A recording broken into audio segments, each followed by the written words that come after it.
2019년 이틀밖에 남지 않은 마지막 주일에 행복한 신앙, 행복한 신앙인 혹은 행복한 신앙 생활, 다 비슷한 말이지만 행복한 신앙, 그리고 행복한 신앙 하는 사람, 그리고 행복한 신앙 생활, 그래서 행복한 인생, 행복한 삶, 행복한 사람, 다 똑같은 비슷한 이야기입니다.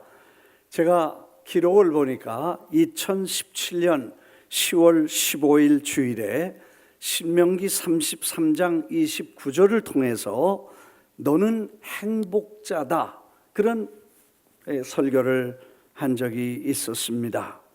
이스라엘이여, 너는 행복한 사람이로다.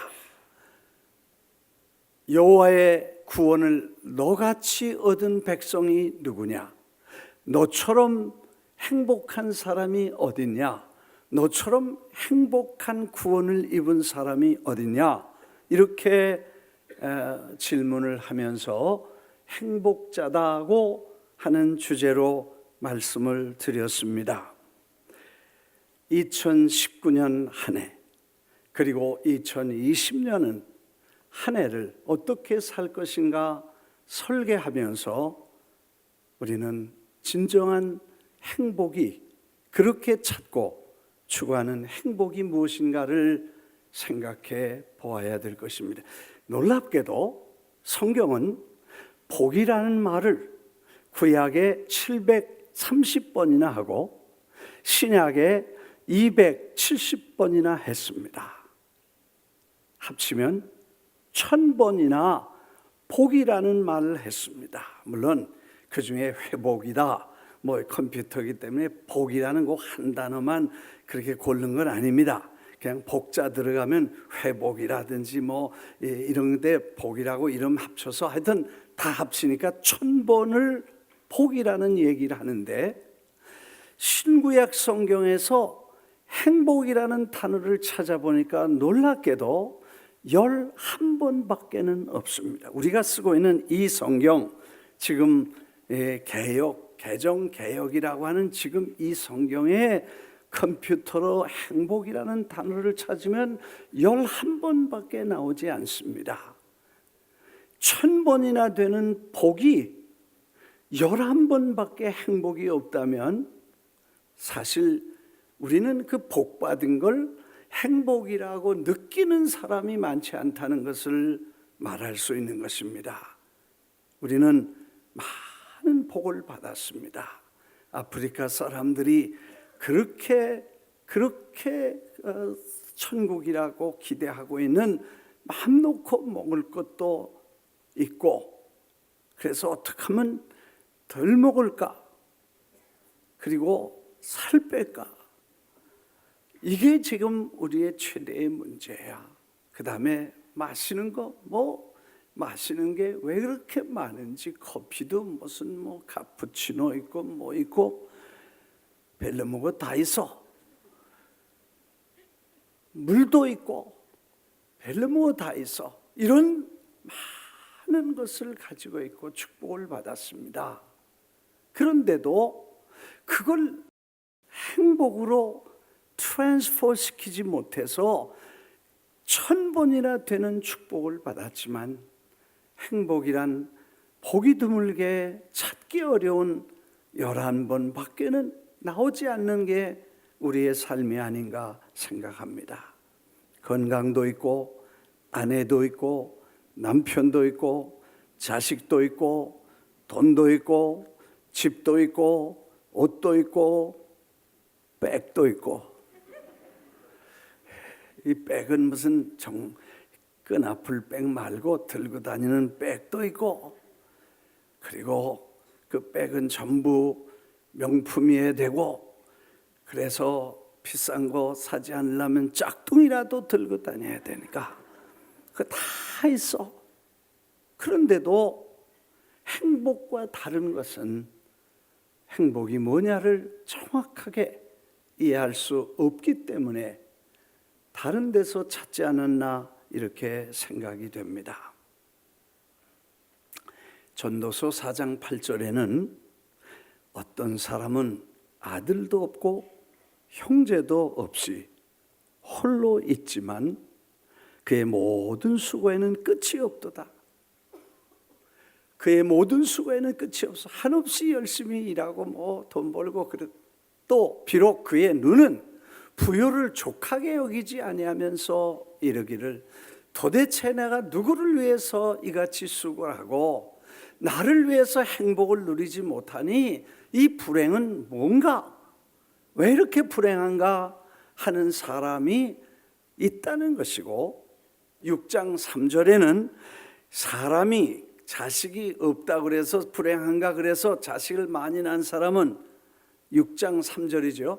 사람이 비록 100명의 자녀를 낳고 또 장수하여 사는 날이 많을지라도 그 영혼은 그러한 행복으로 만족하지 못하면 낙태된 자보다 못하다.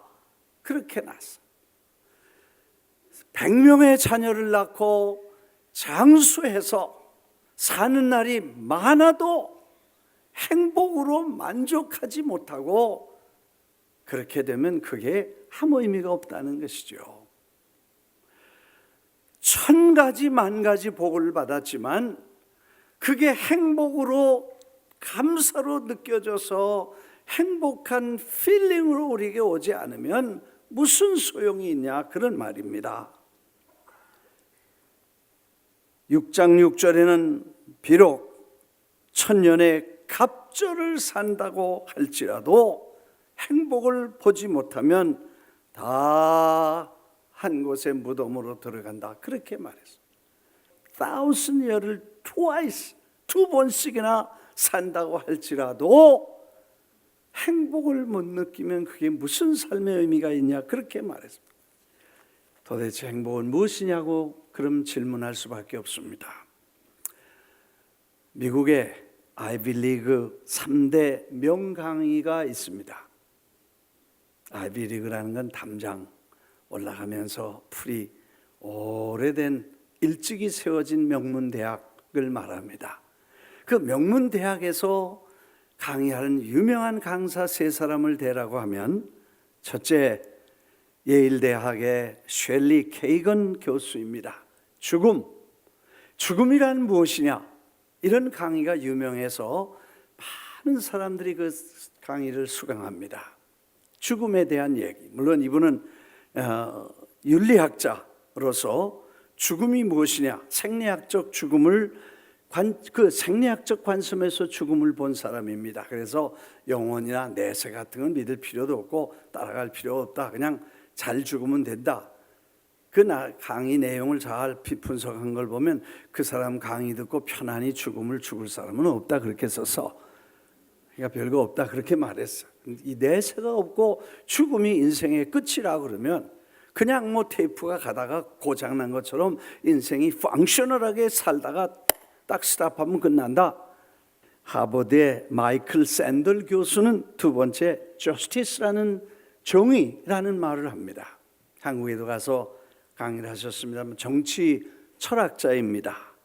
자본주의가 무엇이고 돈으로 거래할 수 있는 게 뭐냐고 얘기하면서 저스티스, 의로운 것이 뭐고 공의로운 게 뭐냐, 그러면서 사람들은 전부 상업화되기 때문에 커머셜하게 돈으로 살 수 있는 것과 살 수 없는 것이 분명히 있지만 사람들은 자본주의에 섞여서 세뇌돼서 돈으로 살 수 있는 것만 아니라 돈으로 살 수 없는 것을 돈으로 살려고 해서 문제가 된다, 이런 얘기를 아주 유명한 말로 남겼습니다.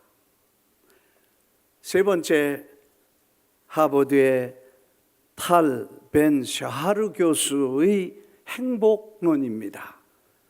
이분도 하버드의 교수로 행복은 무엇이냐, 이런 것을 주로 강의하면서 행복이 뭐냐 하는 얘기를 주로 사람들에게 깨닫게 하십니다. 행복이 아닌 것, 행복이라고 착각하는 건 뭐고 행복은 어디서 오고 어떻게 얻는 것인가 하는 이야기를 주로 합니다.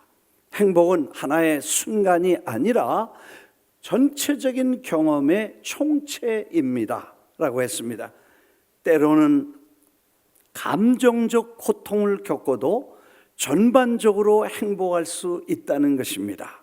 행복한 사람은 긍정적인 감정을 늘 소유하고 삶의 모든 작은 면에도 의미를 부여하는 인식을 가진 사람이 행복할 수 있는 가능성이 있다는 것입니다.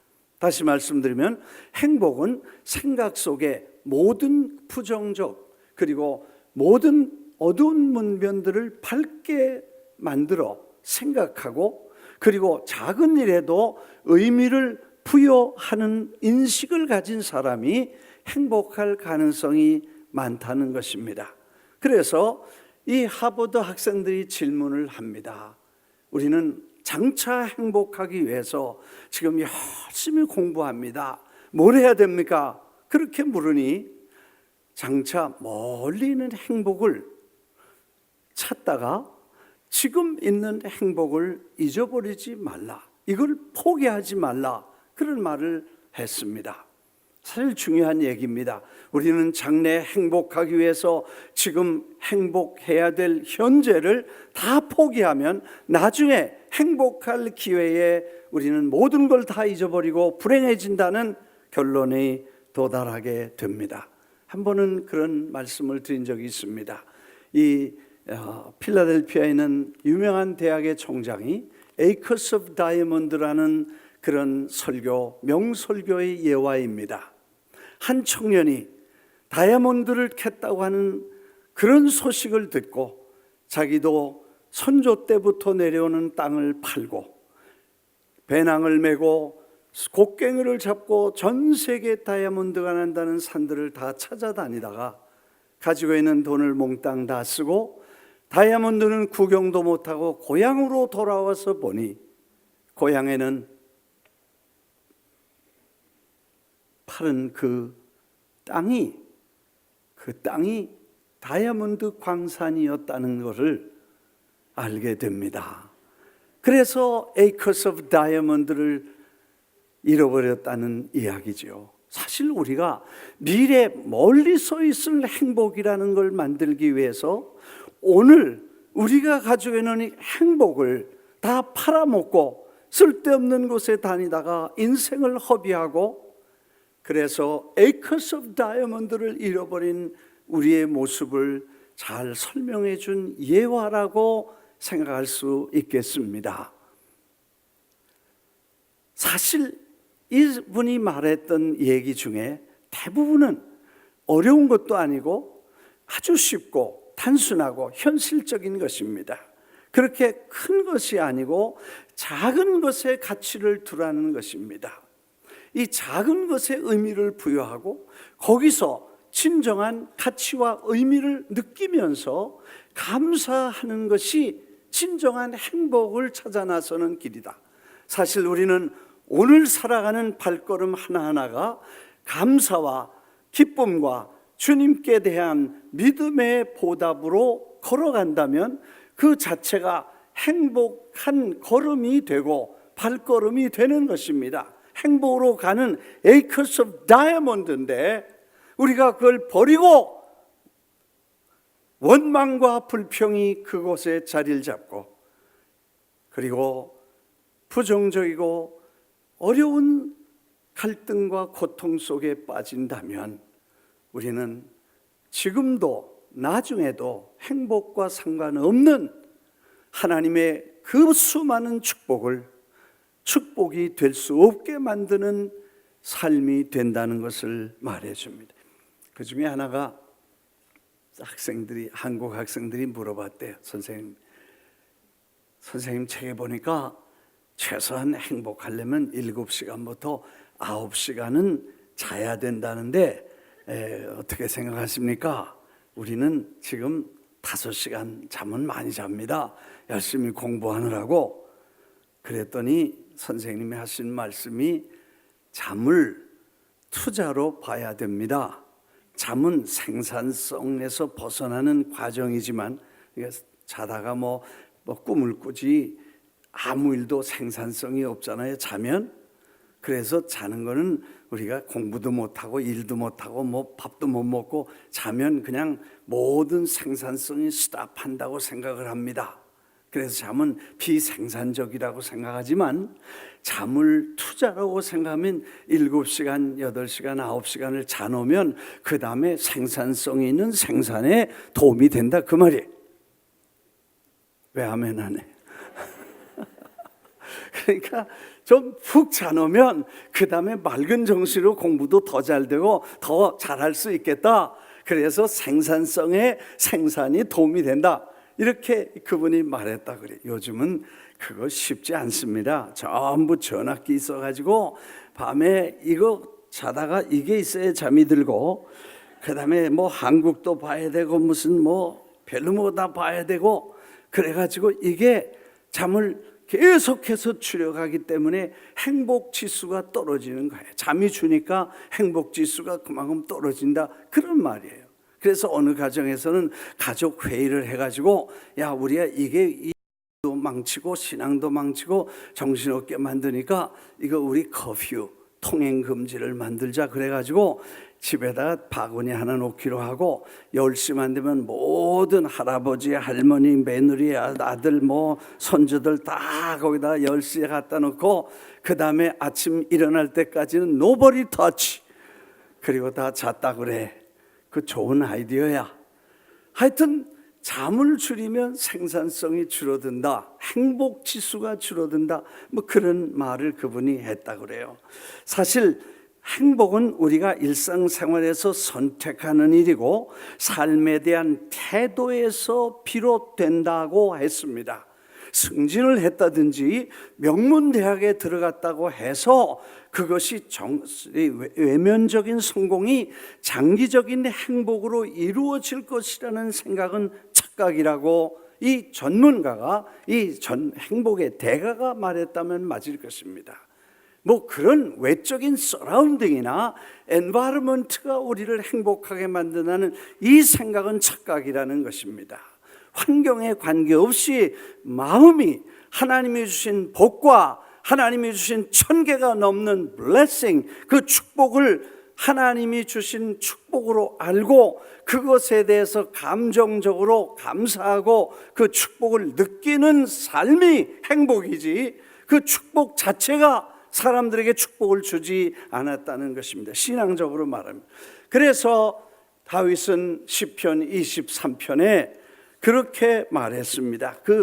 다 외우는 성경 말씀이죠.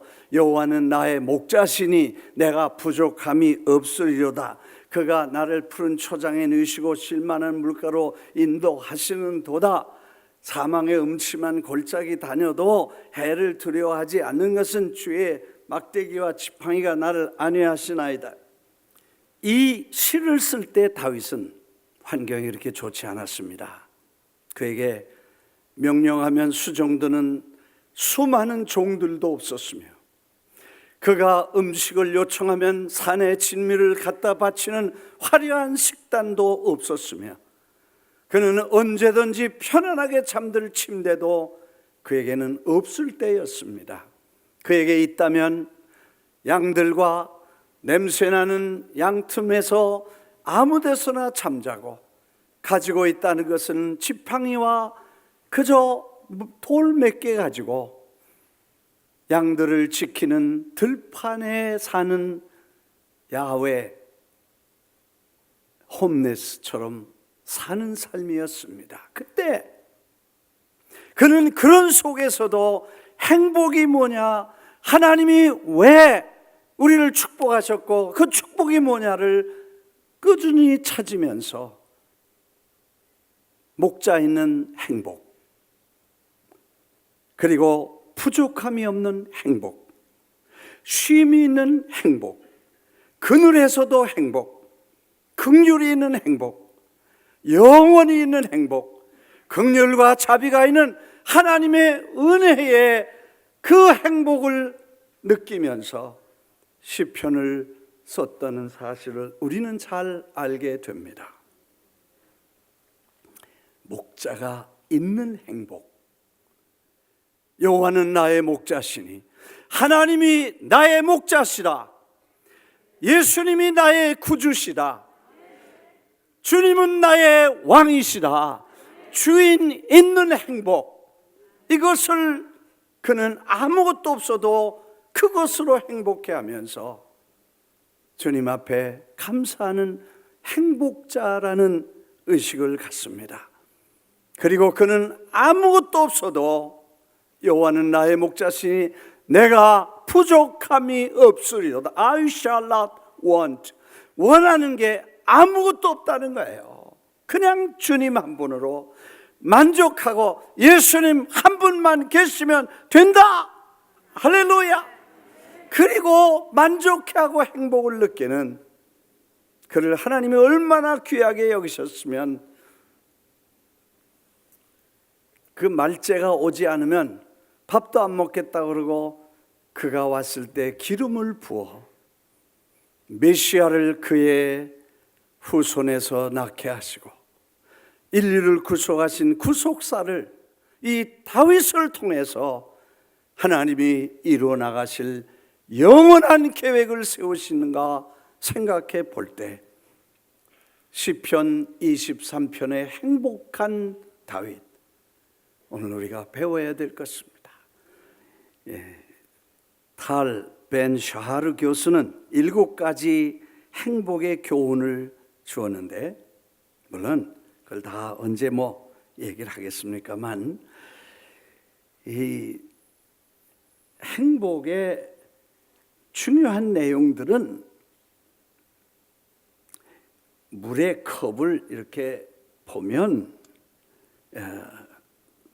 은행 잔고나 지위나 상태가 아니라 마음의 상태에 달려있다. 예를 들면 병에 지금 물이 이만큼 찼다고 보는 사람이 있는가 하면 요만큼 비었다 하는 걸 보는 거, 요 2가지 관점이 요게 다르다 그렇게 말했는데, 행복의 지위나 은행 예금 잔고의 상태가 아니라 마음의 상태인데, 마음이 채워진 부분에 있는가 빈자리에 있는가에 따라서 달라진다는 말을 했습니다. 그리고 몸과 마음이 일체에 있다는 것을 명심해서 규칙적인 운동과 적절한 수면과 유익한 식습관과 육체적 정신적 건강으로 연결되는 이 신체와 정신의 문제를 늘 관리하고 돌보라 하는 말이고, 되도록 감사의 뜻을 표하라. 사람들은 자기 삶을 당연시할 때가 너무 많다. 살면서 맞이하는 멋진 대상, 사람, 음식, 자연, 미소에 감사하는 그것의 진가를 음미하라. 별로 큰 것에 기대를 하지 말고 아주 작은 것에 감사하라. 그게 행복하는 길이고 행복으로 가는 지름길이다. 그렇게 말을 했습니다. 할렐루야. 여러분, 이 행복이라는 건 먼데 있지 아니하고 밖에 있지 아니하고 늘 마음에 있는데, 이 마음의 자세가 대단히 중요하다는 것입니다. 제가 은퇴하기 전에 얘기한 거니까 한 번 더 얘기해도 괜찮겠죠? 사람이 어떻게 결정되는가 보았습니다. 목회를 하다 보면 이런 걸 공부하고 배우게 됩니다. 이 습관이라는 건 대단히 중요하다는 것입니다. 어렸을 때 습관도 중요하고, 그 다음에 이 아무것도 아닌 습관이 굉장히 중요하다는 것입니다.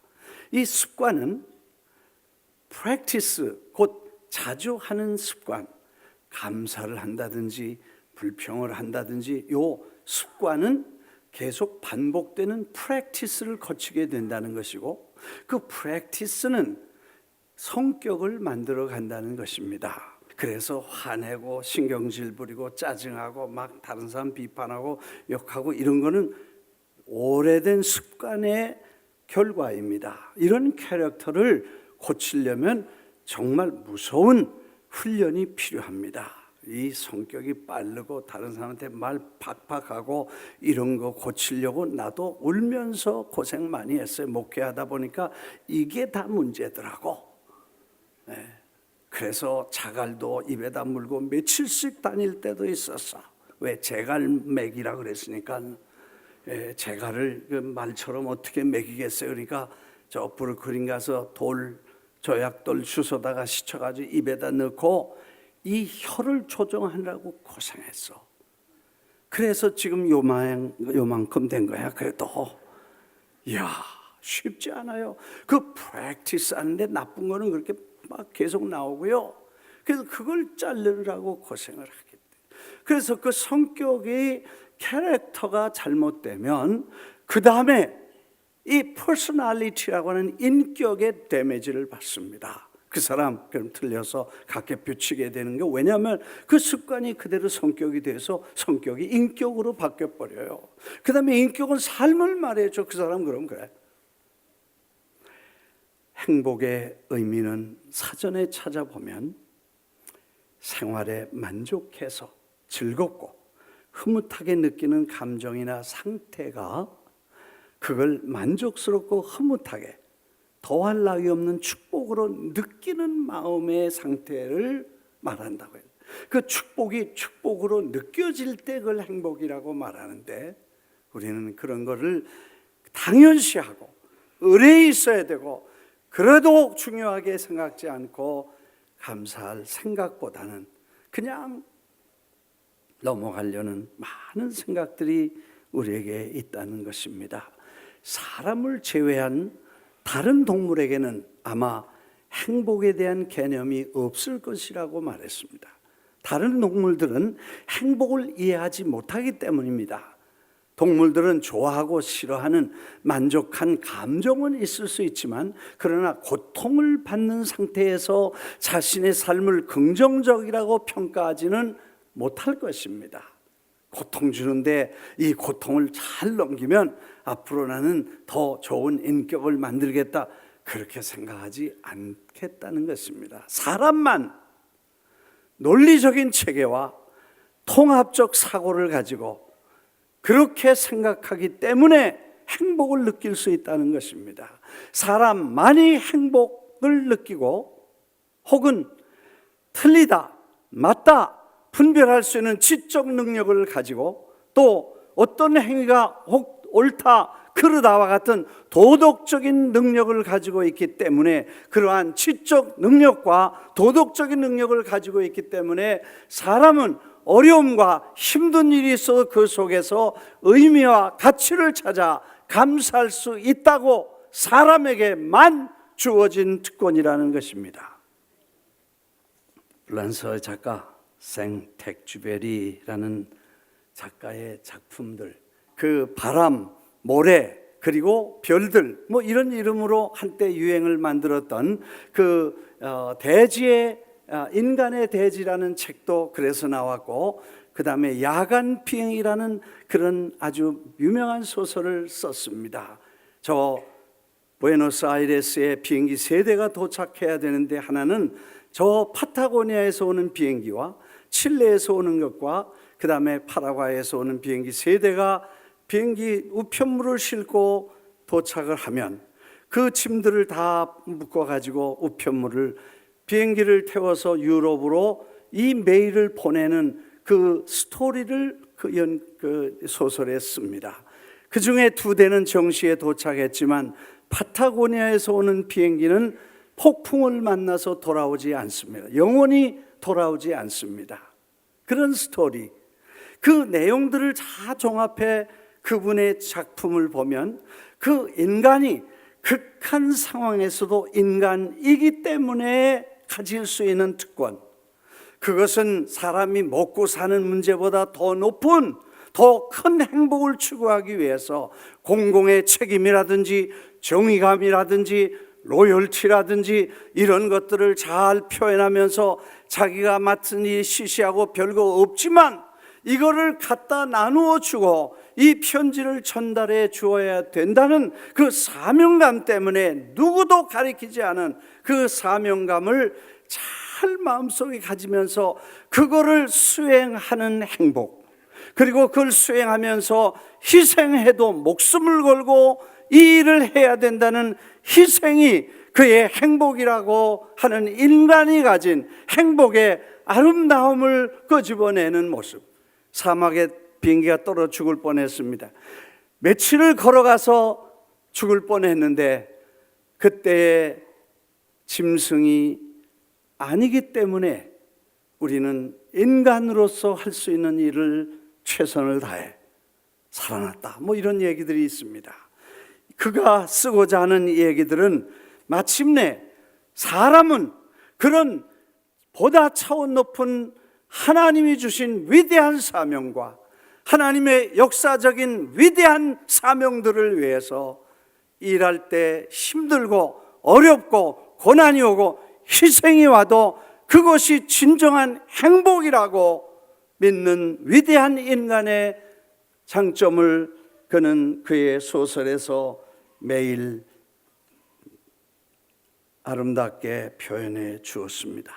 이제 한 해를 마무리하면서 되새겨보는 그런 시간입니다. 독일의 작가 괴테는 한 해를 마무리하며 되새겨보는 명언들을 몇 개 남겼는데 기쁜 일, 행복한 일, 혹은 힘겨운 일로 다사다난하게 보낸 한 해를 되돌아보면서 차분히 마무리하는 데 도움이 될 몇 가지를 권면하는데, 행복은 사소한 일에서 곧바로 즐거움을 알아차리는 것이다. 행복은 사소한 것에 있다. 행복은 절제된 습관과 소박한 소망에서 비롯된다. 또 행복은 다른 사람들도 행복해하는 모습을 보는데 자신을 바치는 것이다. 러셀이라는 분이 말했습니다. 행복은 나만 행복하려고 해서 행복한 것이 아니라 다른 사람의 행복한 모습을 볼 때 내가 행복해진다는 것입니다. 다른 사람의 어려움을 극복하고 행복하게 웃음을 보는 그 기쁨이 행복이라는 것입니다. 행복은 큰 사랑과 수많은 봉사요. 자신을 위해서만 찾는 행복은 절대 행복을 발견할 수 없다고 말했습니다. 행복한 습관은 정말 행복한 축복을 만들어내고 불행한 습관은 불행을 만들어 온다는 것입니다. 다윗은 그 행복을 아무것도 없는 데서 주인 있는 행복, 쉬는 행복, 부족함이 없는 행복, 그걸 늘 기뻐하면서 그 길을 갔습니다. 우리는 사랑 때문에 행복하죠. 하나님의 사랑 때문에 행복합니다. 너처럼 구원받은 사람이 또 어디 있겠냐? 너처럼 용서받은 사람이 또 어디 있냐? 주님이 그렇게 말씀하신 것입니다. 서울에 한국의 한 법정에 18살 먹은 소녀가 붙잡혀 들어왔습니다. 재판을 받기 위해서 정말 무거운 마음으로 들어섭니다. 방청석에는 혼자 일찍 돼서 그 딸 하나를 기대하고 오래 고생한 엄마의 무거운 모습을 볼 수 있습니다. 아이는 18살인데 19번째 범죄로 붙잡혀 들어왔는데 이번에는 오토바이를 훔쳐서 도망가다 붙잡혔다는 것입니다. 그래서 이제는 무거운 형을 언도받기를 기대하며 무거운 자세로 앉아 있습니다. 재판관은 그 소녀를 불렀습니다. 이름을 부르고 일어나라고 했습니다.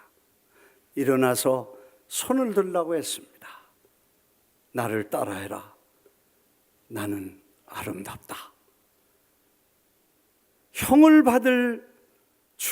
받을 거라고 생각한 저가 나는 아름답다고 하라는 말이 목구멍에서 기어 들어가는 것처럼 말했습니다. 큰 소리로 다시 말해라. 나는 아름답다. 나는 외롭지 않다.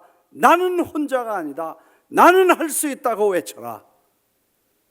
그리고 형 집행 정지를 선포하면서 자유롭게 집으로 돌아갈 것을 선포합니다. 그리고 그 선포하는 내용이, 나는 이 죄수의 어린 시절의 기록부를 보니 모범생이었고 공부도 잘하고 성실하고 착한 모범생이었다.